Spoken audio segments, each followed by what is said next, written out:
গরম গরম ভাত, ভাত থেকে ধোয়া উঠছে, এই যে শাক ভাজা, এইটা এখন খেতে হবে। এই দেখো,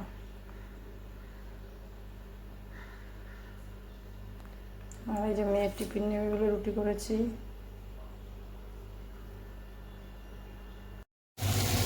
দেখুন বন্ধুরা, শাক ভাজাটা হয়ে গেছে, এবার শাক ভাজাটা নামিয়ে নেবো। এই শাক ভাজাটা হয়তো এবার নামিয়ে নিই, দেখ আবার দেখাচ্ছি। দেখো, আর দেখো শাক ভাজাটা নামিয়ে নিয়েছি।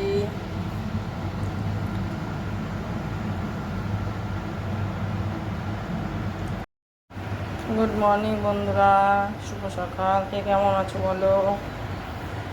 দেখো, কালকে তো আমাদের একাদশী গেছিলো, যে এখন আজকে ভাত শাক হয়, সকালবেলা খেতে হয়। দেখো, শাকটা কেটে নিয়েছি। আর দেখো, লঙ্কা দিয়েছি দুটো, একটু কালো জিরা দেবো, লক্ষ্মী লক্ষ্মী শাক ভাজবো। দেখো, ওই যে শাকটা কেটে নিয়েছি, একটুখানি আলু দেবো, তার ভিতরে আলুটা দিয়ে দেবো।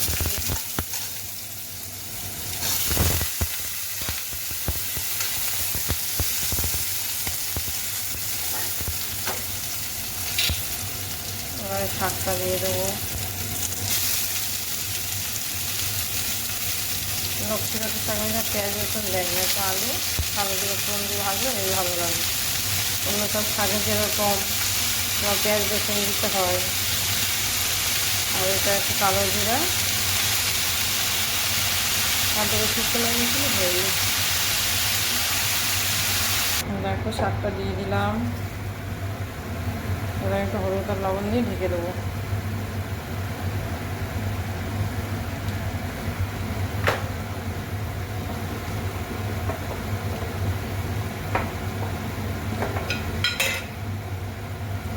এই যে একটু লবণ দেবো, দিয়ে এবারে শাকটা ঢেকে দেবো।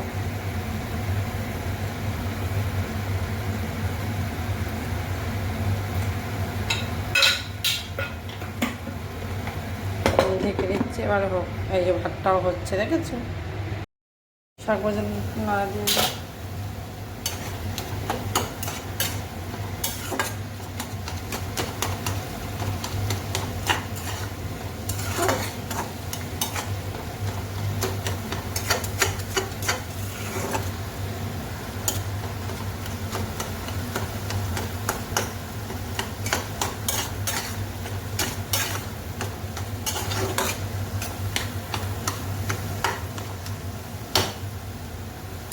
ঢেকে দিয়ে